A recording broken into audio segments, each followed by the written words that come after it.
வணக்கம். வெற்றிக்கு வாழ்த்துக்கள். எனக்கு வழக்கமான சினிமா மூட நம்பிக்கைகள் கிடையாது. இருந்தாலும் ஒரு பழமொழி உண்டு, நரி முகத்தில் முழிச்சா நல்லதுன்னு. இந்த நரி 20ஆம் நூற்றாண்டின் நரி 21வது நூற்றாண்டிலும் கால் எடுத்து வைத்திருக்கிறது. ஃபாக்ஸை தான் சொல்கிறேன்.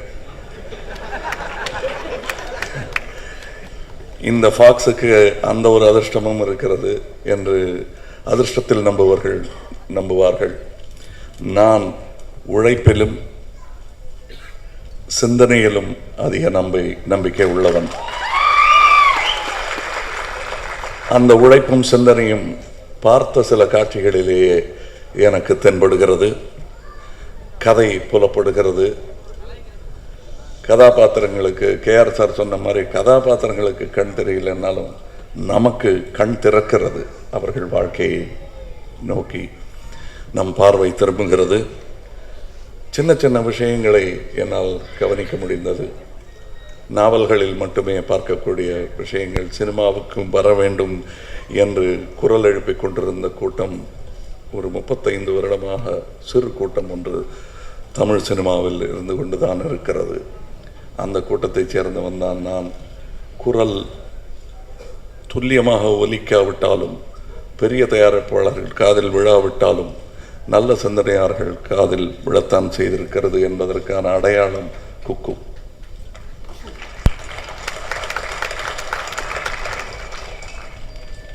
இங்கு ராஜமுருகன் அவர்கள் எனக்கும் கதாநாயகனாக திகழும் வைக்கம் முகமது பஷீருக்கு நன்றி சொன்னதிலிருந்தே அவரை எனக்கு பிடித்து விட்டது. அங்கிருந்துதான் இவருடைய வேர் துவங்குகிறது என்றால் இன்னும் நல்ல படங்களை இவரிடமிருந்து எதிர்பார்க்கலாம். தயாரிப்பாளர்கள் பேரை வைத்துக் கொண்டதிலிருந்தே அடுத்த வேலைக்கு மும்முரமாக உள்ளவர்கள் என்பது நெக்ஸ்ட் பிக் ஃபிலிம் என்பதை பற்றியே யோசித்துக் கொண்டிருப்பவர்கள் என்று தெரிகிறது.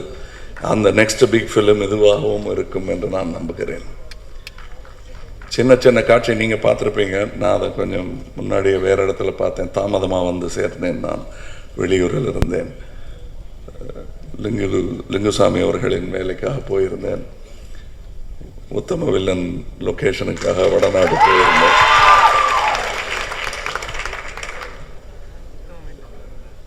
சேரன் அவர்கள் சொன்ன பொறாமை எனக்கும் உண்டு. அதையும் விஞ்சும் ஒரு உணர்வு, பெருமிதம். என் ஊரில் என் தம்பிமார்கள் இத்தகைய சினிமாக்களை தொடர்ந்து எடுத்துக்கொண்டிருக்கிறார்கள் என்ற பெருமிதம் அந்த பொறாமையை காணாத அடித்துவிடச் செய்துகிறது. அந்த பொறாமையும் முக்கியமானதுதான். ஒரு ஆரோக்கியமான பொறாமையாக இருக்கும் பட்சத்தில் எனது ஆரோக்கியமானது. இதில் சின்ன சின்ன காட்சிகளில் ஒரு இந்து கோவிலில் சிலுவை போட்டவனிடம் விபூதி அடிக்கும் பூசாரி முதல் என் மனதில் தங்கிவிட்டார். உங்களுக்கு பிடிச்சது அதனால தங்கி இருக்குன்னு சொல்லலாம். அந்த மாதிரி நிறைய காட்சிகள் இருக்கு.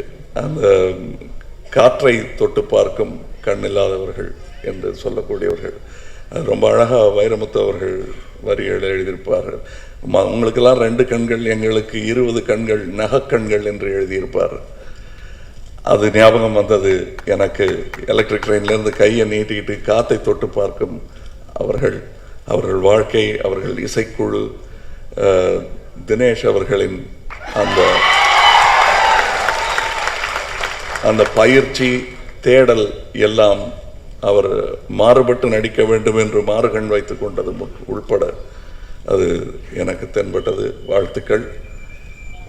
ஒவ்வொரு ஆளும், முக்கியமாக ராஜமுருகனில் தொடங்கி இந்த தொழில்நுட்ப குழு, இது ஒரு டெமோக்ராட்டிக் ஆர்ட். இதில் நட்சத்திரங்கள் என்பது கிடையாது என்பதுதான் உண்மை என்றாலும் வர்த்தகம் நட்சத்திரங்களை உருவாக்குகிறது. அப்படி உருவான அதிர்ஷ்டசாலிகள் தான் நாங்கள் எல்லாம். ஆனால் உண்மை, இதன் அடிநாதம் என்று பார்க்கும் பொழுது அது உண்மையான திறமையும் தொழில்நுட்பமும் தான் என்பதை 100 வருட காலமாக இந்த திரையுலகம் நிரூபித்துக் கொண்டு வருகிறது. அந்த திறமைகளுக்கு வணங்க வேண்டியது தம்பி சூர்யா அவர்கள் வணங்கியது போல் எல்லோருமே வணங்க வேண்டும். நான் சொல்லாலும் அவர் செயலாலும் அதை செய்திருக்கிறோம். இன்று எனக்கு அவரை பொறுத்தவரையிலே எனக்கு கொஞ்சம் இரட்டை வேஷங்கள் பிடிக்கும். அதில் நான் சித்தப்பாவும் தான் அண்ணனும் தான். அவங்க அப்பா இருந்தாருன்னா சித்தப்பாவை மாறிக்குவேன், ஏன்னா அவர் கோச்சுக்கு வரலன்னா. நான் தானே அண்ணன், நீ எப்போ எனக்கு மகனான என் வயசு எதுக்கு கூட்டுறேன்னு அவரு கோச்சுக்குவார். ஸோ ரெண்டும் தான் நான். அவருடைய முயற்சியும் நான் பார்த்து கொண்டிருக்கிறேன், ரசித்து கொண்டிருக்கிறேன். அவர் சொல்வது போல் கண்காணித்து கொண்டிருக்கிறேன். அவருடைய வெற்றியும் இந்த குக்கு படத்தின் திறமையாளர்களின் வெற்றியை போல் அதிர்ஷ்டத்தினால் அல்ல என்பது என்னுடைய நம்பிக்கை. ஆங்கிலத்தில் ஒன்று உண்டு, there is nothing called luck for those who really deserve it.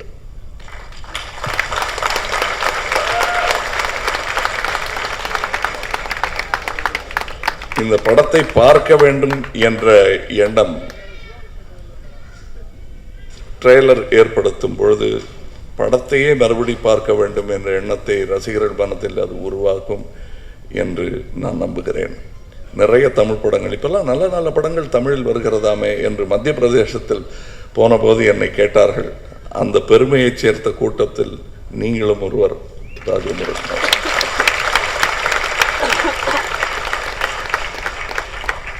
இங்கு உள்ளவர்களுக்கு எல்லாருக்குமே என் மேல் பாசம் உண்டு.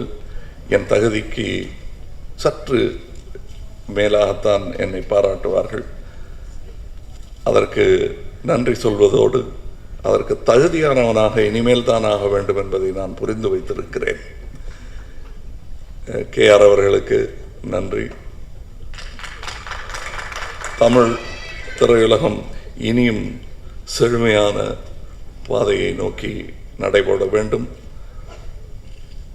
ஃபாக்ஸ் இன்னும் நிறைய படங்களை தமிழில் எடுக்க வேண்டும் என்று அவர்களுக்கு வாழ்த்துகிறேன். அவர்களுக்கு நல்ல திறமைகளை ஊக்குவிப்பது புதிய பழக்கம் அல்ல. பல மாமாங்கங்களாக அதை அவர்கள் ஹாலிவுட்டில் செய்து கொண்டிருக்கிறார்கள்.